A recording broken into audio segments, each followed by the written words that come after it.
What's up guys? Today I've got my hands on the Khadas Mind 2. Basically a mini PC that looks like it's on a mission to prove size truly means nothing. It's tiny, compact in size, it's super premium, but when you attach it to the Mind Graphics module, it suddenly upgrades itself from cute gadget to I'm ready to fight your gaming laptop. So today we're going to see whether this ambitious little box actually delivers. Roll the intro.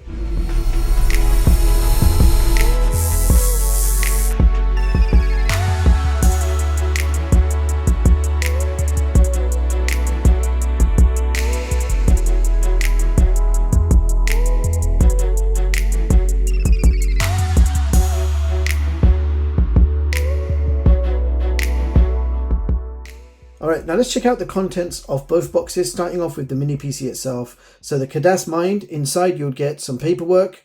So we've got a high quality woven Type-C to Type-C power cable, a power supply, and I'll give you a close-up of the voltage information. And last but certainly not least, the Khadas Mind itself. Let's also unbox and check out the contents of the Khadas Mind graphics module. And inside this box you will find a power cable and the graphics module itself. It has a desktop class RTX 4060 Ti inside. So we'll talk about it in more detail and gaming tests coming up later in the video. Now let's talk money, because this is the part where the Mind 2 stops being small. So the Khadas Mind 2 and 2TB SSD will cost you around £1,200 in the UK. And the Mind Graphics eGPU module will cost you another £850. So it's a tiny modular PC with a not so tiny price tag. Now let's talk specifications. The Khadas Mind mini PC is powered by the Intel Core Ultra 7 155H, which is a 16-core chip boasting up to 4.8 GHz turbo, paired with Intel Arc graphics, a massive 64 GB of LPDDR5x RAM, and a fast 2TB PCIe Gen 4 SSD. It comes pre-installed with Windows 11 Professional, and this is basically a laptop-grade performance squeezed in a portable metal box. Now design-wise, the Khadas Mind 2 keeps things extremely tidy.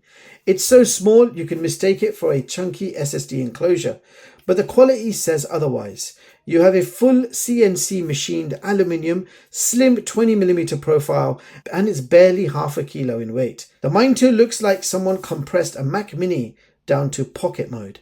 It's compact, clean, and surprisingly high-end. Now let's take a closer look. You've got the Khadas logo on top, a physical power button on the front, and a power LED in the middle. On the side, you can see we've got ventilation for heat dissipation on both sides. And on the back, we have our connectivity, starting off with Thunderbolt 4, USB 4, HDMI 2.1, and we have two full-size USB 3 ports. And just above all the ports, you can see a whole bunch of vents as well. So that is pretty much all your ports. And here is a quick look at the bottom of the mini PC. Over here, you can see a latch. When you open it, the magnetic snap-on connection with a PCIe interface. So no cables, no shutdown needed. Swap modules like it's Lego for adults.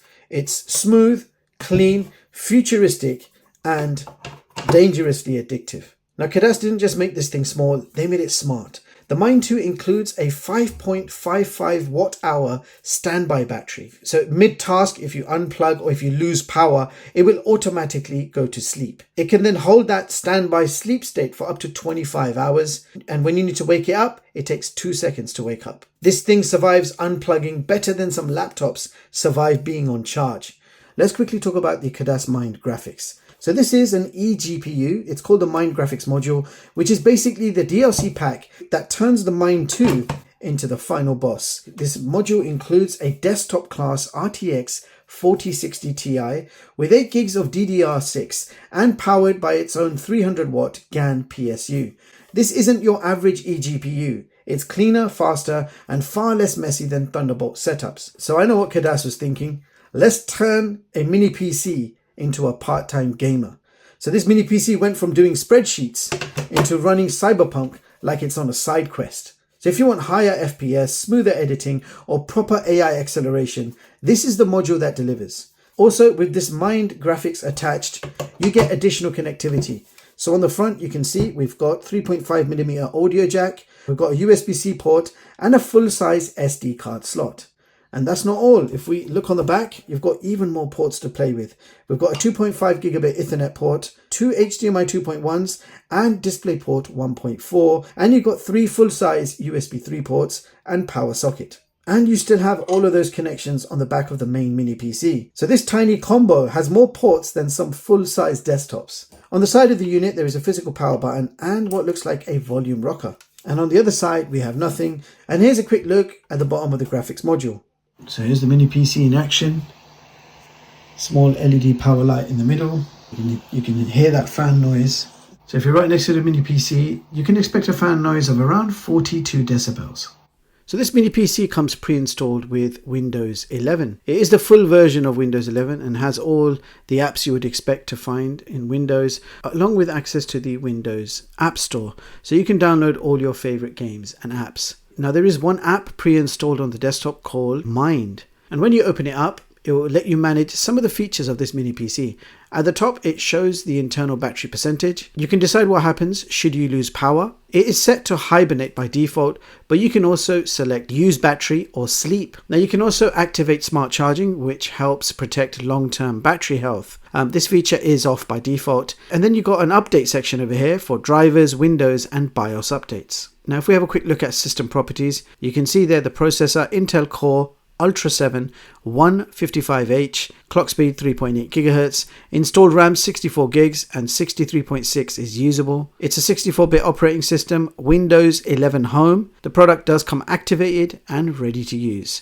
Now let's check out the system storage info. So this mini PC has 2 terabytes of internal storage, from which 1.86 terabyte is usable, and from that you've actually got 1.76 terabytes free. So I've not installed anything yet. This is what you begin with. So the next thing we're going to be testing is 4K video playback from a USB drive. Okay, so the first file is the 4K high bitrate jellyfish demo. That's 160 megabits per second. And you can see it's playing back nice and smooth with no issues. Now we are testing out the 180 megabit per second high bitrate jellyfish demo. And you can see that's also playing back super smooth with no issues. And the real test, 400 megabits per second high bitrate jellyfish demo. You can see it's no sweat at all. It's playing back super smooth. And I've actually got some multitasking going on in the background. And you can see this high bitrate 4K video is still playing back super smooth. This mini PC plays back 4K from USB flash drives quite easily, no additional software or codecs required. Playback is smooth and stutter free, and this is the mini PC performance on its own. I'm not using the graphics module yet, and you can see the mini PC is doing very well. Alright, we're going to do a quick YouTube streaming test. And YouTube streaming at 4K, again, super smooth on the standalone mini PC with no issues at all. So this mini PC is going to be good for streaming 4K content online, no sweat. Now, general performance of this mini PC is very good. Opening and browsing websites is a very nice and smooth experience. You can have multiple browser pages open at the same time, and you can see I've got around 15 tabs open all at the same time. A very capable and powerful mini PC performance. But during this high load session, the fan noise does kick in. Alright, moving on to the gaming test. Now, first game we're playing is GTA 5 enhanced version, resolution set to 1080p and graphics set to its lowest. And you can see we're achieving around 54 frames per second with the TDP peaking at around 45 watts. The game actually plays better than I expected it to, especially for such a tiny little mini PC. So gaming performance decent, and here is the quick look at the thermals after 30 minutes of gameplay. Now let's play the same game with the eGPU attached. So Mind Graphics has been connected, NVIDIA drivers have been installed, the graphics are now boosted. Okay, so GTA 5 again, enhanced version, and this time we're using the eGPU, 1080p resolution, and the graphics are still at the minimum, lowest. And you can see we're achieving 140 frames per second. You can already see a big difference in the performance. And just to see what happens, I boosted the graphics to the highest, that's maximum RT, still 1080p resolution, and you can see we're achieving just over 60 frames per second, and this is on maximum settings, guys. Really nice gaming performance with the eGPU. Alright, next game we're testing is Assassin's Creed Mirage, and we're playing this on the standalone mini PC. So I've disconnected the external GPU, so we're just going to see how this plays on the lowest graphics settings, 1080p resolution. So you can see the game is still playable. It looks pretty decent. We're achieving just over 30 frames per second. And yeah, this is on the lowest graphics. This is playable. It's not the best, but it's playable. And it's a more recent title. Alright, so now I've attached the Mind Graphics eGPU. We're still playing Assassin's Creed, but I've bumped the resolution up to 4K, and I've also maximized the graphics settings to ultra high, and you can see we're achieving well over 100 frames per second. So we're achieving really nice frame rates for this game, so this really demonstrates the power of the Khadas Mind Graphics eGPU. Alright, next game we're playing is WWE 2K25. We've got the resolution set to 1080p. I also had to turn shaders off, everything set to low, depth of field off, motion blur off, and I also had to reduce the audio density to 75%. Then I was able to achieve 60 frames per second with this game, and this is without the eGPU, so this is the mini PC on its own. But yeah, I did have to turn off most of the graphics settings in order to be able to play this game. Alright, so this time around with the eGPU, maxing out every setting possible, and you can see we're achieving 60 frames per second, and the game looks absolutely amazing. And Dawkins got led right into harm's way on that exchange.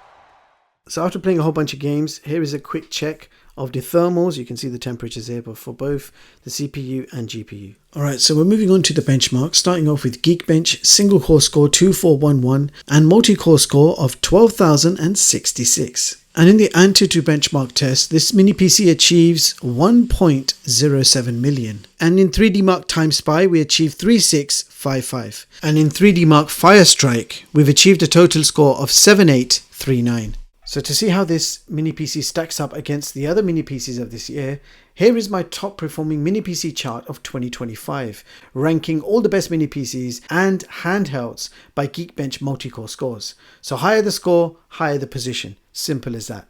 And if you're not into raw benchmark numbers, no stress. Every device also gets an overall rating out of 100 based on features, specs and real world value. So you can see what's powerful and what's actually worth buying. So as you guys can see, the Khadas Mind 2, that's the mini PC standalone without the graphics module, achieves position 9 on this chart with a Geekbench multi-core score of 12,066. And I've also given this mini PC an overall rating of 93 out of 100. Now you can view the latest versions of all my charts online at chigz.com and read them at your leisure and completely free of charge. So there you have it guys, that was the incredible Khadas Mind 2, and here are my thoughts. So one of the biggest strengths of the Khadas Mind 2 plus Mind graphics setup is just how ultra compact it is. You're getting a tiny travel friendly machine with a premium CNC aluminium build that genuinely feels high end in the hands. The whole system runs on a clever modular ecosystem, letting you snap on upgrades like the Mind Graphics module, which delivers a full RTX 4060 Ti performance in a shockingly small footprint. For creators, this is a dream setup. Clean desk aesthetic, quiet idle performance, smooth 4K editing, and a surprisingly strong I/O expansion once the module is attached. Altogether, it behaves like a proper portable workstation, but without the bulk of a traditional desktop. Now the caveats, of course, that clever design and engineering comes at a cost. Literally, the Mind 2 ecosystem has premium pricing, and once you start adding the accessories, the investment climbs very quickly. The built-in Intel Arc iGPU isn't ideal for gaming or heavy creative work on its own, meaning most users will want the Mind graphics module to unlock that best performance. And whilst it's powerful enough for its size, it's not a full workstation replacement, especially for people who rely on sustained high-end GPU loads. At the end of the day, you are paying for the modular flexibility, portability and design, not the raw brute force value. So bottom line, the Khadas Mind 2 plus Mind Graphics combo, easily one of the most interesting and futuristic PC ecosystems I've tested recently. It's tiny, it's premium, it's modular and surprisingly powerful for its size. Yes, the price is confident, but the flexibility, portability and performance do make it stand out from the crowd. If you want a setup that's clean, portable, powerful and genuinely fun to use, this might be the smallest big brain PC you can buy. Now with all that being said, if you want to see more of my latest and greatest unbiased tech reviews and videos, hit the like button, sub to the channel and hit the bell icon. Thank you so much for watching and I'll catch you all in the next one. Peace.